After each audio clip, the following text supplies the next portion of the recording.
नाशिकच्या college road परिसरात बुधवारी रात्रीच्या सुमारास शॉर्ट सर्किटमुळे मोठी दुर्घटना घडली।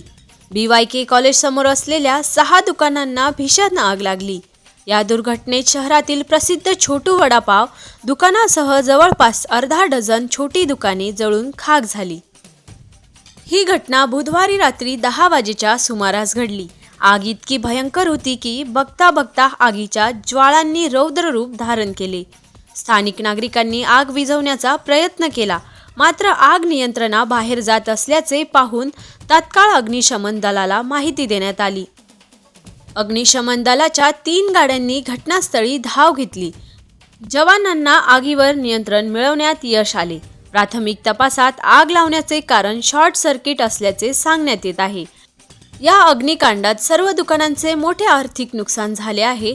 सुदैवाने या दुर्घटनेत कोणतीही जीवितहानी झालेली नाही।